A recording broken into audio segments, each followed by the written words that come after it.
हदीस नंबर है 435। उबादा बिन सामत रज़ियल्लाहु अन्हु फरमाते हैं कि रसूलुल्लाह सल्लल्लाहु अलैहि वसल्लम ने फरमाया, ला सलात लिमन लम यक़राअ बिफ़ातिहातिल किताब, उस शख्स की नमाज नहीं जिसने सूरह फातिहा नहीं पढ़ी। ला सलात लिमन लम यक़राअ बिफ़ातिहातिल किताब, उस शख्स की नमाज नहीं जो सूरह फातिहा ना पढ़े।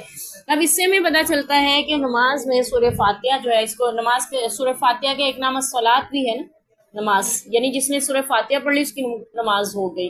अगरचे वो कोई किरात कुरान पाक की नहीं भी की, लेकिन फातिहा पढ़ ली है उसने, तो उसकी नमाज हो जाती है। ऐसे शख्स को जिसको कुरान से भी कुछ नहीं आता, उसने सीखा नहीं है, तो इमाम अगर किरात कर रहा है, सूरह फातिहा पढ़ रहा है, तो सहाबा इकराम ने इसके बारे में भी सवाल किया था, अल्लाह के रसूल अगर इमाम पढ़ रहा हो तो आपने फरमाया उस वक़्त अपने जी में पढ़ो, अपने दिल में पढ़ो, क्योंकि फातिहा के बगैर नमाज नहीं होती। हमारे यहाँ एक तबका है, वो उनका मौक़िफ़ ये है कि इमाम की किरात मुक्तदी को कफ़ायत करती है। जब इमाम ने सूरह फातिहा पढ़ ली तो मुक्तदी की भी फातिहा हो गई। इमाम के पीछे जब इमाम किरात कर रहा हो तो सूरह फातिहा पढ़ने की ज़रूरत नहीं है, उनका मौक़िफ़ ये है। जबकि हदीस पाक से हमें ये मिलता है कि जब इमाम किरात कर रहा हो तो तुम अपने जी में पढ़ोगे, क्योंकि फातिहा के बगैर नमाज नहीं होती। अब यहाँ नमाज कौन सी है? फ़र्ज़ है, सुन्नत है, नफिल है, जुमा है, ईदैन है, जनाजा है, दुनिया की कोई भी नमाज आप पढ़ रहे हैं ना, जब तक फातिहा नहीं पढ़ेंगे नमाज नहीं होगी। ठीक है, उसकी हर रकत में सूरह फातिहा लाजमी है। आप अगर 3 रकात की, 4 रकात की नमाज अदा कर रहे हैं तो पहली 2 सूरतों में सूरह फातिहा, पहली 2 रकतों में सूरह फातिहा के साथ कुरान पाक से भी कुछ तिलावत करेंगे, सूरतें पढ़ लें, आयातें पढ़ लें। लेकिन आखिरी 2 रकतें अगर फ़र्ज़ पढ़ रहे हैं तो आखिरी 2 रकतों में फ़र्ज़ों की सिर्फ फातिहा पढ़ी जाती है।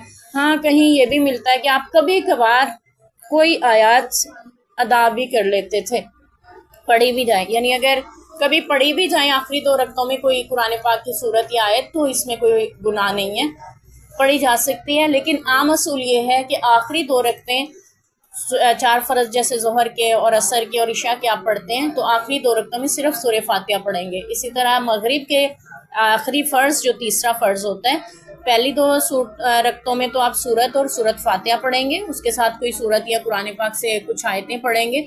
लेकिन आखिरी रकत जो है, तीसरी रकत, उसमें आप सिर्फ फातिहा ही पढ़ेंगे। तो ये आप सल्लल्लाहु अलैहि वसल्लम ने फरमाया कि नमाज जो है वो नहीं होगी उस शख्स की जिसने फातिहा नहीं पढ़ी। तो इसी निस्बत से हम सूरह फातिहा को नमाज के फ़राइज़ में शुमार करते हैं कि नमाज में सूरह फातिहा पढ़ना फ़र्ज़ है। तो अल्लाह ताला हमें अमल की तौफीक दे।